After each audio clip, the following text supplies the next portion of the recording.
Consummatum est. It is finished. Mga salitang nagwakas sa kanyang buhay, ngunit nagsindi ng mitsa ng pag-asa sa isang bansang pilit na inaalipin. Si Rizal ay hindi lamang isang martir. Siya ay isang doktor, manunulat at reformista. Isang Pilipinong naniniwala na sa pamamagitan ng karunungan at kapayapaan makakamit ang tunay na kalayaan. Mula sa pluma at papel, pinukaw ni Rizal ang damdamin ng mga Pilipino. Sa halip na espada, mga salita ang kanyang ginamit upang buksan ang kaisipan mula sa pang-aabuso at kawalang katarungan ng pananakop ng bansang Espanya. Isang bayani, isang manunulat, isang martir. Iyan ang pagkakakilanlan ng karamihan kay Rizal, ngunit higit pa rito ang kanyang mga nagawa. Mga gawaing nagpapatunay ng kanyang wagas na pag-ibig sa bayan. Nung matapos itatag ni Rizal ang La Liga Filipina, nakitang threat o nakitang panganib si Rizal ng mga Kastila sa kapangyarihan nila. Hindi nga siya revolusyonaryo noon no? So, bakit nga ba, no? Dahil kinatatakutan ng mga Kastila ang idea na pagkakaisa ng mga Pilipino. Iyon ang kinatatakutan ng mga Kastila. Bago niya harapin ang kamatayan, minsan siyang namuhay ng payapa sa isang malayong bayan, ang Dapitan. Sa simoy ng malakas na hangin, kasabay ng katahimikan ng dalampasigan, nagsimula ng bagong yugto ang buhay ni Jose Rizal. Isang buhay ng paglilingkod, pag-asa, at pagmamahal sa kapwa. So noong July 17, 1982, dumating si Rizal sa Dapitan.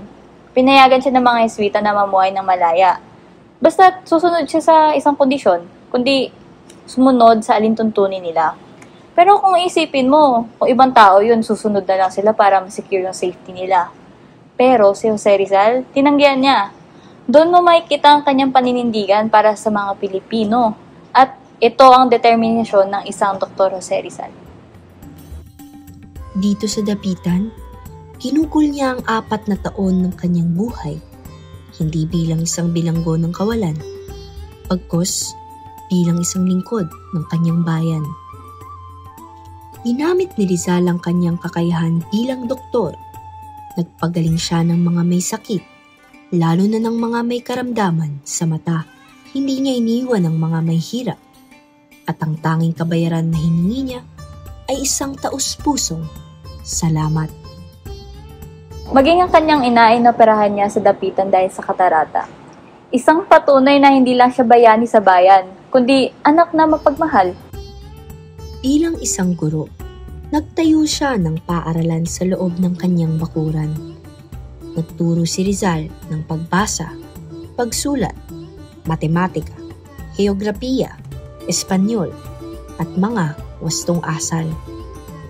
Ngunit higit sa lahat, itinanim niya sa puso ng mga kabataan ang binhi ng karunungan at kabutihan. Bilang isang siyentipiko, nagsaliksik siya ng mga halaman, insekto at kabibe na ipinadadala niya sa mga siyentista sa gawing Europa. Nagdisenyo siya ng mga patubig na naglalayong magbigay ng malinis na tubig sa bawat mamamayan. Bilang isang magsasaka, nagtanim siya ng abaka, niyog at gulay at nagturo ng mga makabagong paraan ng pagsasaka.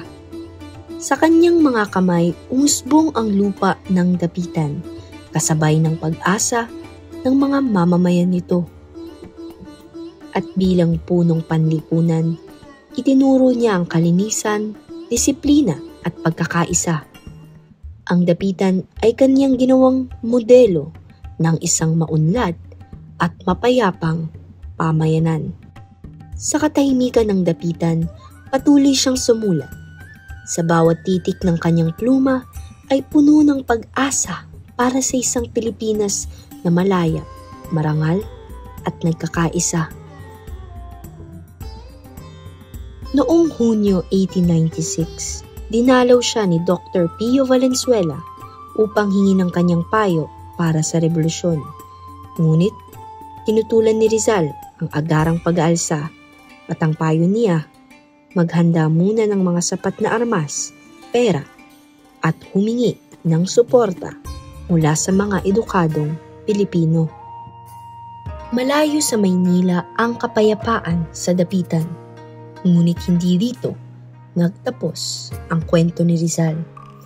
Sapagkat sa hilaga ng tahimik na mga palayan, naghihintay ang tadhana na muling susubok sa kanyang tapak at paninindigan. Mula sa Calamba patungong dapitan at hanggang sa huling hantungan sa Bagong Bayan. Opisyal mang natapos na ang kanyang buhay ay iniwan ni Rizal ang aral ng tunay na pag-ibig na hindi kailanman namamatay kahit na ito ay nasa gitna ng katahimikan sa isang malayong bayan.